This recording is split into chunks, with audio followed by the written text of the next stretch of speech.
오늘 하나님의 자비라는 제목으로 잠시 말씀을 나누도록 하겠습니다. 본문은 10절까지 말씀을 읽었지만 전반부에 있는 말씀으로 나누도록 하겠습니다. 사사시대에 유다 땅 베들레헴에 엘리멜렉이 살고 있었습니다. 엘리멜렉은 자신의 모든 권속들을 이끌고 모압 지방으로 이주를 했습니다. 이주를 하게 된 이유는 자신이 살던 그 땅에 흉년이 들어서입니다. 베들레헴에 흉년이 들었다라는 이 말씀을 원어적으로 해석을 하면 떡집에 굶주림이 발생했다라는 것으로 이제 정도로 해석할 수 있습니다. 의역을 하면 밥집에 밥이 없다입니다. 베들레헴이 밥집이잖아요. 밥집에 지금 밥이 없습니다. 그래서 엘리멜렉은 두 아들과 아내 나오미를 데리고 모압 지방으로 갑니다. 자, 지금 잘 살아보려고 갔으면 잘 살아야 하는데 그렇지를 못합니다. 엘리멜렉 모든 권속을 데리고 모압 지방으로 이주한 지 10년쯤 지난 후 되돌아보니 남은 것은 가장 엘리멜렉이 죽었고 대를 이을 두 아들도 모두 죽었습니다. 엘리멜렉의 아내인 나오미와 두 명의 며느리들만 남았습니다. 그래서 오늘 본문으로 읽지는 않았지만 5절 말씀을 보시면 다 죽고 그 여인은 두 아들과 남편의 뒤에 남았더라 라고 말씀합니다. 두 아들과 남편은 죽고 난 뒤에 그 여인만 남았습니다. 그리고 그 남은 자가 돌아오려고 합니다. 어디에서 어디로 돌아옵니까? 모압 지방에서 베들레헴으로 돌아옵니다. 돌아오려 하는 이유는 본문 6절에서 확인할 수 있습니다. 여호와께서 자기 백성을 돌보시사 그들에게 양식을 주셨다는 이 복된 소식을 들었기 때문입니다. 개인적으로 참 부끄러운 말이지만 저는 아내와 대화를 나눌 때에 건성으로 듣거나 아내의 말귀를 못 알아듣습니다. 그것도 자주. 그래서 정작 해야 할 것은 안 하고 엉뚱한 일만 하다가 낭패를 당하는 경우가 종종 있습니다. 들어도 무슨 말인지 못 알아듣는 것만큼 상대방을 답답하게 하는 것도 없을 것입니다. 이사야 6장 9절에 이런 말씀이 있습니다. 여호와께서 이르시되 가서 이 백성에게 이르기를 너희가 듣기는 들어도 깨닫지 못하고 보기는 보아도 알지 못하리라 하고 말씀합니다.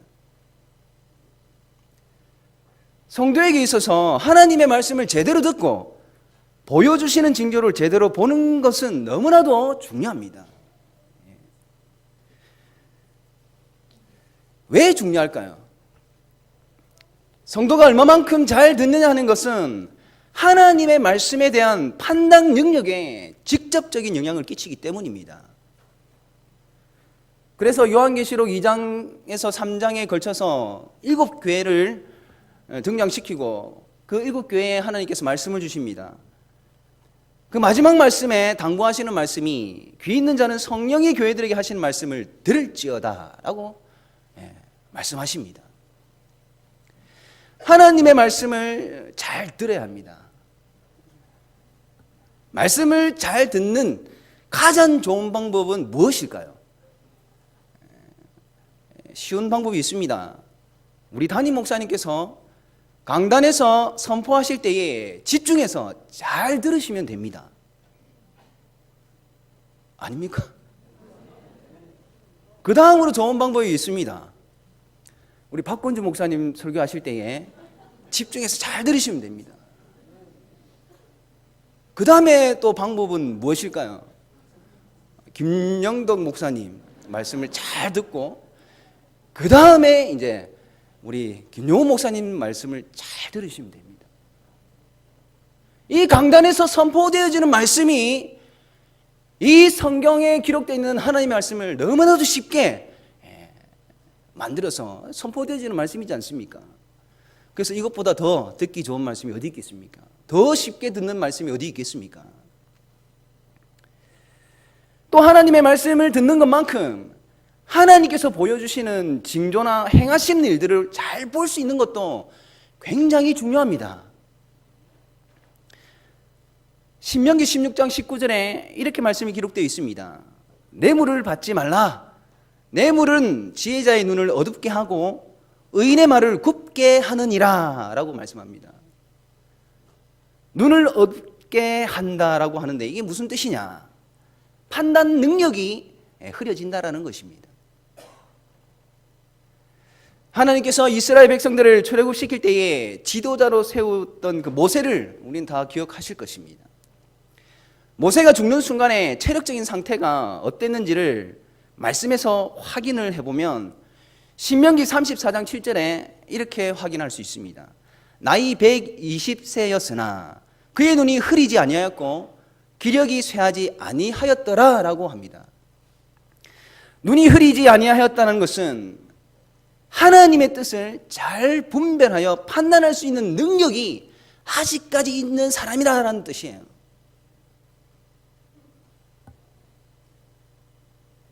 이 모세와 정반대의 상황에 있는 자들도 성경에서 찾아보면 사무엘상 3장 2절에 엘리의 눈이 점점 어두워가서 잘 보지 못하는 그때에 그가 자기 처소에 누웠고 하나님의 등불은 아직 꺼지지 아니하였으며 사무엘은 하나님의 궤 있는 여호와의 전안에 누웠더니 라고 말씀합니다. 엘리의 눈이 점점 어두워 갑니다. 엘리 제사장의 판단 능력이 점점 사라져가고 있다는 말씀이에요. 괜히 자기 처소에 누워있는 것이 아닙니다. 엘리 제사장은 성소 안에 있는 그 등불이 꺼지지 아니하도록 늘 이렇게 불을 밝혀야 하는 그 직무를 감당해야 되는데 판단 능력이 흐려지니까 그 일을 하지 못하고 자기 처소에 누워 있습니다. 그리고 그 일을 누가 감당합니까? 사무엘이 감당합니다. 그리고 이런 일도 있었습니다. 사무엘의 어머니인 한나가 사무엘을 낳기 전에 실로에서 자신이 임신하지 못함으로 인하여서 마음이 너무 괴로워서 하나님께 기도하면서 통곡한 적이 있었습니다. 이 모습을 본 엘리 제사장의 판단은 그녀가 술 취한 줄로 알았습니다. 눈이 어두워지면 이렇게 판단이 흐려집니다. 잘못된 판단을 합니다. 신명기 4장 28절에 우상을 가리켜서 이렇게 말씀합니다. 보지도 못하며 듣지도 못하는 그러한 것들이라고 말씀합니다. 판단 능력이 없다라는 거예요. 물론 실질적으로 나무나 돌로 금속으로 만들었기 때문에 듣지도 못하고 보지도 못합니다. 하지만 그 의미 너머에 판단하지 못하는 이 것들에게 왜 판단을 요구하느냐 이거죠. 출애굽기 3장 7절에서는 하나님을 이렇게 말씀합니다.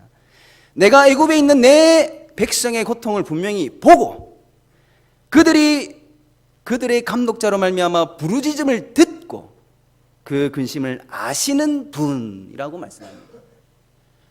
우상이 아닌 살아계신 참 하나님이신 우리의 참신이신 우리 하나님은 보고 들으십니다. 판단을 내려주시는 분이시라는 말씀이에요.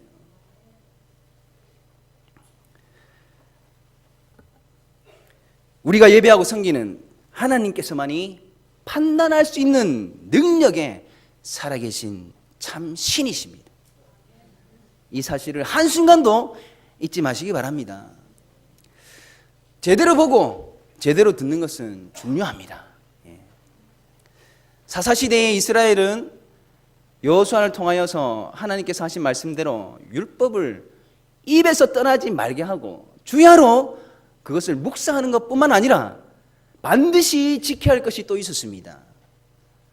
조상들이 받은 그 기업, 땅입니다. 그 기업을 후손들이 잘 지켜 보존하고 다음 세대에 또 넘겨줄 수 있도록 그렇게 계속 지켜야 됩니다.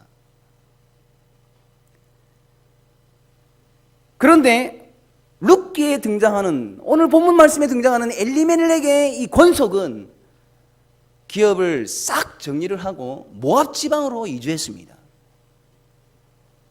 자신들이 기업으로 받은 땅이 조상 대대로 하나님께서 약속하신 땅이며, 또 이 땅을 중심으로 온 세상을 다스릴 견고하고도 거룩한 나라가 될 땅인데, 이것을 제대로 듣고 알고 있었다면 이런 식으로 처리하고 행동하지는 않았겠죠.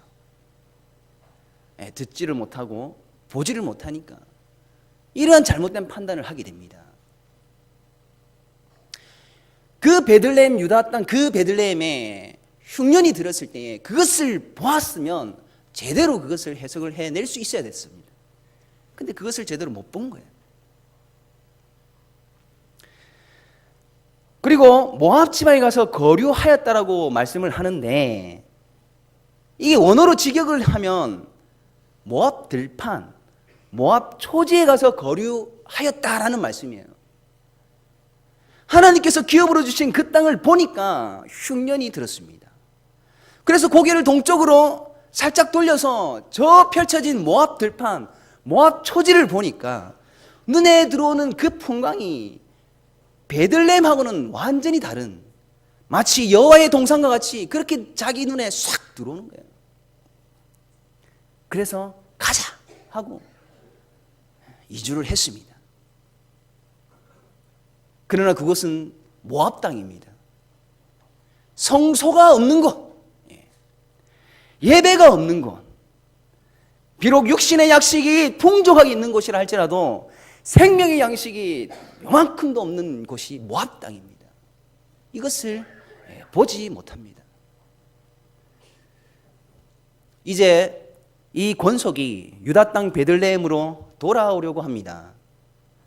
사실 이러한 결정은 쉽지 않습니다. 마치 연어가 산란을 하기 위해서 고향을 찾듯 회귀 본능으로 고향을 찾는 것이 아니지 않습니까? 이 권속의 가장이 죽었습니다.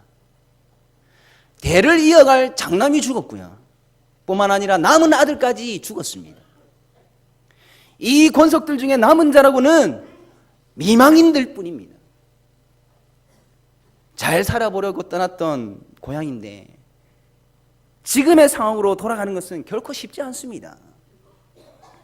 그럼에도 불구하고 베들레헴으로 돌아오게끔 이끄는 그 힘, 그 원천은 무엇입니까? 오늘 본문의 6절의 말씀, 여호와께서 자기 백성을 돌보시사 그들에게 양식을 주셨다라는 기쁜 소식입니다.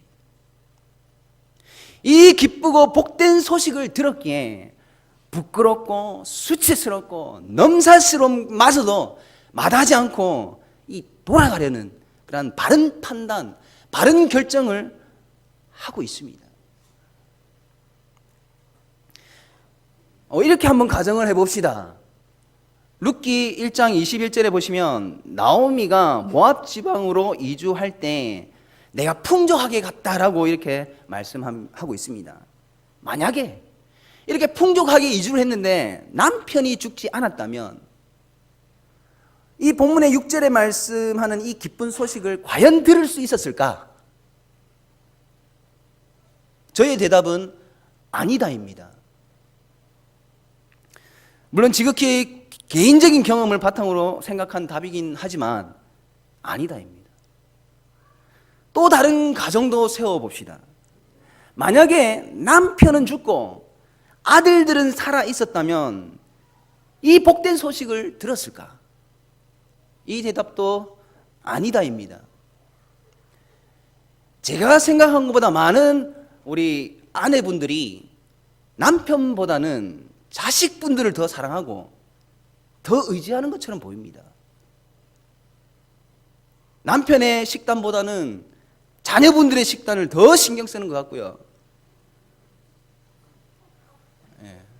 지극히 개인적인 경험을 바탕으로 내리는 답임을 미리 말씀드렸습니다. 아직도 의지할 남편이 있고 아직도 의지할 아들들이 남아 있었다면 이 권속은 저 베들레헴에 여호와께서 양식을 주셨다라는 이 복음을 듣지 못했을 것 같습니다. 아직도 여력이 남아 있거든요. 다행스럽게도 엘리멜렉이 죽고 두 아들도 죽고 나오미가 이제 권속의 제일 큰 어른이 되었습니다. 달랑 3명의 미망인들만 남은 권속이지만 나오미의 결정에 따라 이 권속은 유다 땅 베들레헴으로 돌아오기를 이제 결정합니다. 애석하지만 이게 형통입니다. 전혀 예상하지 못한 상황이고 감당하기 정말 힘든 상황이지만 이것이 하나님의 자비입니다. 세상에 죽은 자들이 가장 가치 있게 여기는 것, 그러니까 자신의 삶의 주된 목적으로 삼는 것을 성경에서는 육신의 정욕, 안목의 정욕, 이생의 자랑이라고 그렇게 말씀하고 있습니다. 세상의 사람들이 살아가는 주된 목적은 이러한 것들이 풍족하게 널려 있고 깔려 있는 저 모압의 들판을 소유하는 것에 있습니다. 그러나 성도의 주된 목적은 다른 것에 있습니다. 하나님이십니다. 살아계신 하나님, 나의 부르짖는 그 모습을 보시는 분, 나의 부르짖는 그 소리를 들어주실 수 있는 하나님. 명예가 있고 권력이 있고 로맨스가 있고 건강이 있고 일용할 양식이 있고 자녀들이 다 잘되고 세상에 좋은 것들이 많이 가지고 있다 할지라도 하나님이 계시지 않는다면 아무 소용이 없습니다. 비록 오늘 본문의 나오미가 직면한 상황처럼 세상 사람들이 말하는 좋은 것들이 단 한 개도 있지 않더라도 그 모든 상황의 중심에 하나님만 계신다면 그 상황은 충분히 가치가 있는 것이고 소중한 순간입니다. 하나님께서는 우리가 하나님 중심의 삶을 살기를 소원하십니다. 어떤 것이 하나님 중심으로 사는 것인지는 우리 66권 성경을 통하여 지식으로 습득할 수 있습니다. 문제는 성경을 통해서 알게 된 지식대로, 말씀을 통하여서 알게 된 그 지식대로 살아내는 것이 이제 문제입니다. 우리가 알고 있는 그 지식대로 삶을 살아낼 수 있도록 하나님께서 베푸시는 것을 우리는 하나님의 긍휼, 하나님의 자비라고 합니다. 엘리멜렉이 죽고 장남 말론이 죽고 마지막 남은 아들 기럝이 죽는 것 때문에 하나님께서 베들레헴의 양식을 주신다는 이 소식을 듣게 된 것과 같이, 그리고 미망인 나오미가 하나님이 계신 베들레헴으로 돌아가기로 결정하도록 하신 이 모든 것이 하나님께서 이 권속에게 베푸신 긍휼과 자비입니다. 아프죠. 견디기 힘들 수 있습니다. 눈에서 뜨거운 눈물이 쏟아져 나올 수도 있습니다. 그런데 그것이 하나님께서 베푸시는 긍휼이고 자비입니다. 이것이 하나님께서 사용하시는 방법입니다. 오늘 본문 이 권속 주위에 일어나는 상황들에만 주목하시고서는 이것이 형통이다 아니다를 논하시면 안 됩니다. 이 권속 중심에 하나님이 계신지 안 계신지를 주목하셔야만 합니다. 지금 우리의 마음을 사로잡는 좋은 것들이 혹시 무엇이 있습니까? 바울 사도는 빌립보서 3장 7절 이하에서 이렇게 말씀했습니다. 무엇이든지 내게 유익하던 것을 내가 그리스도를 위하여 다 해로 여길 뿐더러 또한 모든 것을 해로 여김은 내 주 그리스도 예수를 아는 지식이 가장 고상하기 때문이라 했습니다. 바울 사도는 세상 그 무엇에도 마음을 빼앗기지 않았습니다. 그 이유는 육신적인 것이 자신의 마음을 사로잡는다면 언젠가 그것이 자신에게 저주가 될 것을 알고 배설물로 여겼기 때문입니다. 그런데 이러한 의지가 생기는 것이 바울 사도에게 자신에게 능력이 있어서가 아니라 하나님께서 베푸시는 긍휼이고 자비가 있었기 때문이라는 것이죠. 우리의 능력을 할 수 없습니다. 사랑하는 성도 여러분, 그렇다면 이 나오미의 권석을 향해서 복된 권석이라고 할 수 있겠습니까?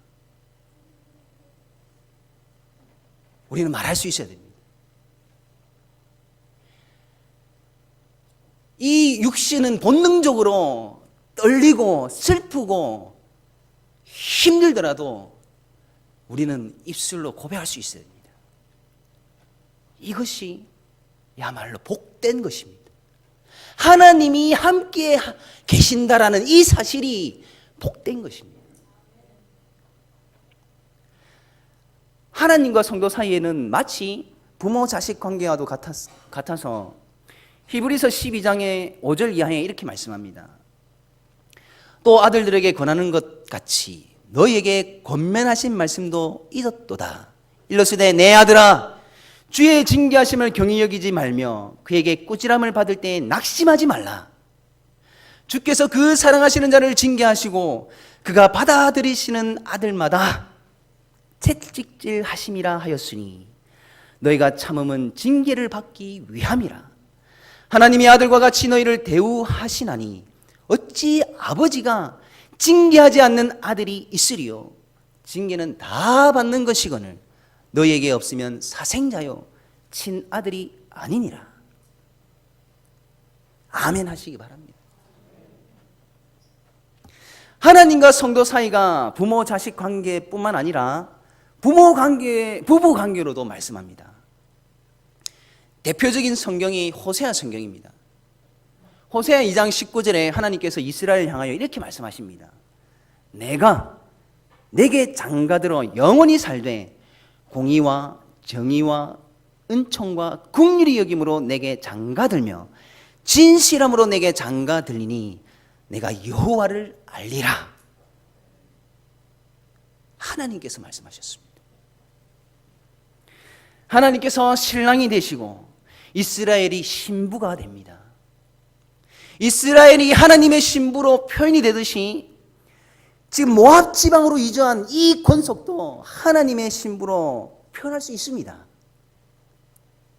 이 신부는 모압 지방으로 이주한 이 신부는 참 신랑이신 하나님께는 요만큼도 관심을 가지지 않고 자기 눈에 좋아 보이고 멋져 보이는 그런 다른 남자를 찾아갔습니다. 이에 대한 하나님의 선택은 남편이 없는 미망인으로 남게 하시는 것이었습니다. 룻기 1장 5절을 다시 한번 읽어봅시다. 함께 읽어보겠습니다. 말론과 기련 두 사람이 다 죽고 그 여인은 두 아들과 남편의 뒤에 남았더라. 성경의 말씀대로라면 하나님께서는 그 여인만 남겨두었습니다. 본문에 남겨진 그 여인의 입장이 지금 사사시대에 하나님을 버리고 자기 소견에 오른 대로 행하는 이스라엘의 모습을 고스란히 지금 보여주고 있습니다. 저 많은 나라들 중에 특별히 이스라엘 민족 이 나라를 불러주셔서 하나님의 나라로 하나님의 교회로 세웠는데 지금 이 교회가 신랑을 내버려 두고 다른 남자를 찾아다닙니다. 이제는 이 거울 앞에 우리의 모습을 비춰보아야 할 때입니다. 어떻습니까? 우리에게는 하나님을 버린 이스라엘과 같은 모습, 모압으로 유저한 이 엘리멜렉 권속과 같은 모습이 보이지 않습니까? 없으면 정말 감사하고요. 하나님께서는 참 신랑인 자신을 내팽겨두고 오로지 자기 속에 멋져 보이는 남자만 찾아다니고 있는 자신의 신부를 어떻게 해서든지 돌아오게 하려고 하십니다. 사랑하는 자기 신부를 미망인으로 만드는 그렇게 가슴이 찢어지는 고통까지 감내하면서 필요하다면 인생 채찍, 사람 막대기를 동원하십니다. 하나뿐인 자기 신부를 사랑하기 때문이에요. 하다 안 되니까 마지막에는 자신의 목숨까지도 십자가에 내어주십니다. 사랑하기 때문에. 하나님께서는 그렇게 긍휼을 베푸시는 분이십니다. 여러분, 자식을 바르게 키우시려고 매를 든 적이 있으신 분이 여기 많이 앉아 계실 것입니다. 자식에게 따끔한 회초리를 들고 내리치실 때에 이 가슴이 편하시던가요? 제 나이가 45입니다. 놀라시는 소리가 들리네요. 아직도 저의 어머니께서 45이 된 저를 보시면서 한 번씩 하시는 말씀이 그때 그렇게 때려서 미안하다라는 말씀을 하십니다. 여기가 아프잖아요. 지금 하나님의 마음이 그렇습니다. 하나님의 마음이 아프시고 찢어지지만 그래도 자기 신부를 사랑하기에 이러한 자비와 긍휼을 베푸십니다. 사랑하는 성도님들께 다시 한번 여쭙겠습니다. 하나님께서 계시지 않는 이방 땅에서 풍족했던 것들을 다 잃어버리고 미망인까지 되어버린 후에 뒤늦게 이제 하나님이 계신 유다 땅 베들레헴으로 돌아오게 된 이 권속을 향해서 복된 자들이라고 말씀할 수 있습니까? 예, 말씀할 수 있어야 됩니다. 그럼에도 불구하고 오늘 본문 말씀을 보면서 아쉬움이 있습니다. 그게 무엇이냐면 이 말씀을 시작하면서 언급했던 부분인데 처음부터 제대로 보고 제대로 들었다면, 그래서 옳은 판단을 했었더라면 참 좋았을 텐데 라는 아쉬움이 남습니다.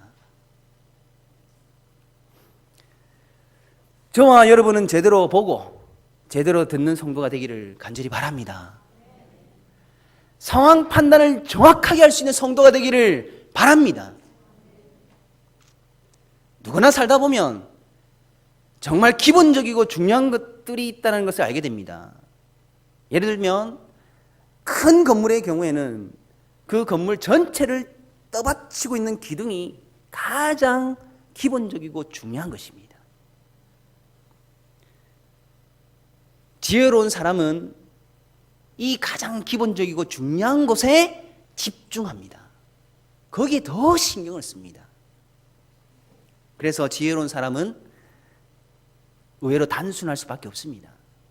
복잡하지 않습니다. 이것저것 따지지 않습니다. 왜냐하면 중요한 것에 집중하고 나머지 사소한 것들에게는 소모전을 벌이기가 싫기 때문입니다. 우리는 지금 짜증스러울 정도로 복잡한 시대에 지금 살아가고 있습니다. 거기다가 신앙까지 지키면서 살아야 합니다. 그래서 더더욱 우리는 중요한 것과 그렇지 않은 것을 지혜롭게 구별하지 않으면 안 됩니다. 우리에게 있어서 중요한 것의 기준은 하나님께서 계시느냐 안 계시느냐입니다. 마치 모세가 120세에 죽는 그날까지 눈이 흐리지 않았듯이 우리도 하나님 앞에 서는 그날까지 이 두 눈이 초롱초롱하여서 옳은 판단 능력을 끝까지 발휘할 수 있는 그런 자들이 되기를 간절히 바랍니다.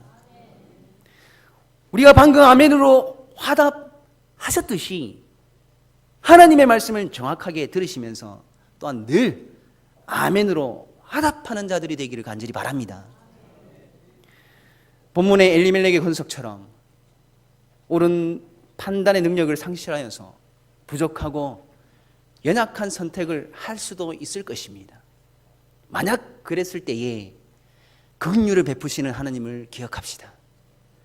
자신의 가슴이 찢어지는 한이 있더라도 사랑하는 자기 신부에게 자비를 베푸시는 분이 바로 우리가 지금 이 시간에 예배하는 하나님이십니다.